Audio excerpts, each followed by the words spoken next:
जिस घर में बेटी सबसे ज्यादा सुरक्षित मानी जाती है, उसी घर के बाथरूम में उसकी लाश मिली। ना कोई ताला टूटा था, ना कोई खिड़की खुली हुई थी, ना कोई बाहरी आदमी अंदर आया था। मेरठ की एक सच्ची घटना है, आज से करीब 10 साल पहले की, जहां एक 18 साल की लड़की रात को अचानक गायब हो जाती है। पर सबसे डरावनी बात यह नहीं थी कि लड़की लापता हुई थी, बल्कि कि वो कहीं गई नहीं थी। दोस्तों, पूरी रात घर वाले उसे ढूंढते रहे, पड़ोसियों से पूछताछ की, उनके सहेलियों के पास फ़ोन किया, रिश्तेदारों के पास कॉल किया, लेकिन सुबह घर के बाथरूम में जब तेज बदबू आने लगी, जैसे ही दरवाज़ा खोला गया दोस्तों, तो अंदर का नज़ारा किसी भी आदमी का रूह हिला देगा। लड़की की लाश खून से सनी हालत में बाथरूम के फर्श पर पड़ी थी। पुलिस आई, जांच में जुट गई, फॉरेंसिक टीम पहुंची, पोस्टमार्टम हुआ और रिपोर्ट ने साफ कह दिया कि ये हत्या थी। लेकिन सवाल सिर्फ एक था कि जब कोई बाहर से आया ही नहीं तो कातिल कौन था?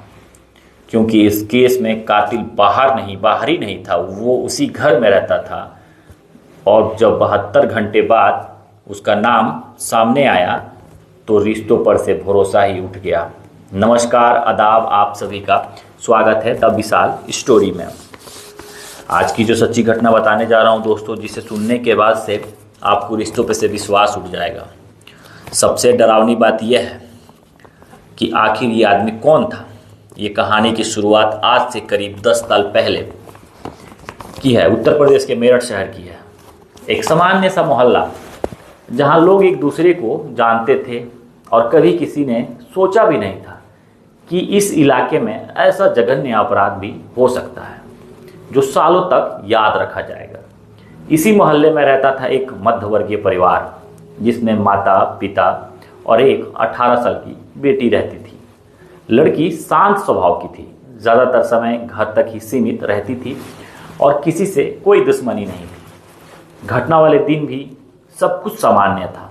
शाम करीब 6 बजे लड़की घर में ही थी।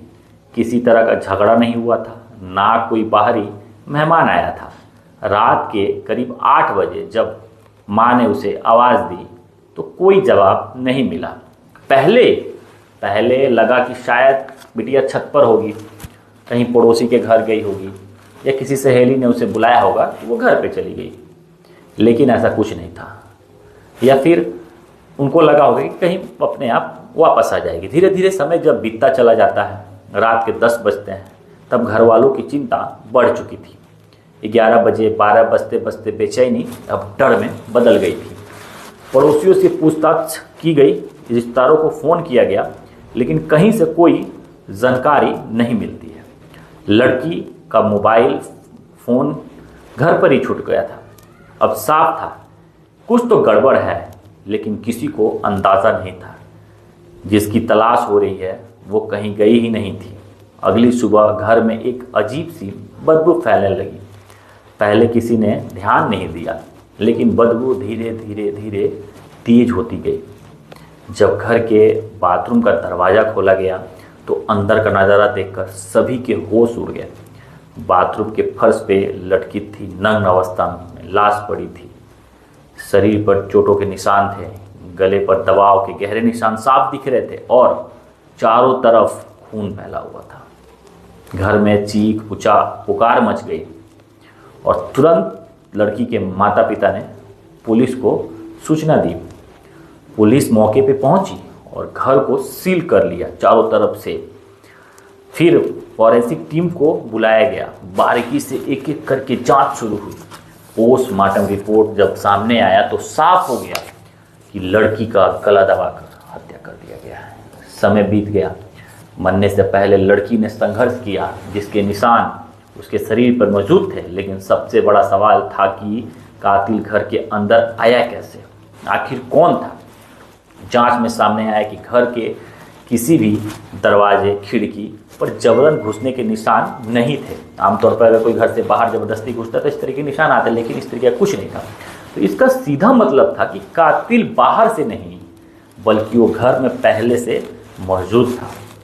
अब कौन था? यहाँ से पुलिस की जांच की दिशा बदल गई और शक की सुई घर वालों पे घूमने लगी। पुलिस ने घर के हर सदस्य से पूछताछ शुरू की। सभी के बयान लिए गए, उनकी टाइमलाइन बनाई गई और कॉल डिटेल्स खंगाली गई। सब शोक में डूबे दिख रहे थे, सब दुखी थे, लेकिन एक व्यक्ति बार बार अपनी बात बदल रहा था। घटना के समय को लेकर उसकी जानकारी मेल नहीं खा रही थी और उसकी हर नई बात पहले से लग रही थी। इस बात को सुनने के बाद से पुलिस को शक होना शुरू हो गया। धीरे धीरे 2-3 दिन बाद लगातार पूछताछ चलती रही। पुलिस ने सबूतों को जोड़ा, बयानों को मिलाया और आखिरकार 72 घंटे के भीतर सच्चाई सामने आ ही गई। शक्ति बढ़ते ही वो व्यक्ति टूट गया और उसने अपना जुर्म कबूल लिया। उसने बताया कि लड़की को उसका एक खतरनाक सच्चाई पता चल गया था जो बाहर आने वाली थी। उसी डर और गुस्से में उसने रात को लड़की की हत्या कर दी थी। शव को बाथरूम में छुपा दिया ताकि उससे मिल सके, उससे डर का छुटकारा हो सके। पुलिस ने आरोपी को गिरफ्तार कर लिया और उसे कोर्ट में पेश किया गया। सबूत मजबूत थे और मामला साफ था। कानून ने अपना काम किया, लेकिन इस केस ने समाज के सामने एक बड़ा सवाल छोड़ दिया। क्या सबसे बड़ा खतरा हमेशा बाहर से आता है या फिर वह हमारे सबसे करीब ही मौजूद होता है? ये मेरठ की वो क्राइम स्टोरी है जिसने साबित कर दिया कि हर घर सुरक्षित नहीं होता है और हर घर अपना अपना नहीं होता है। यही ज़रूरी नहीं है कि दोस्तों कि घर में भी कातिल छुपा रहता है, लेकिन सवाल अभी भी जिंदा है कि आखिर वो कौन सा बात था जिसके डर की वजह से लड़की की हत्या हुई थी। नेक्स्ट वीडियो में आपको हम ज़रूर बताएंगे।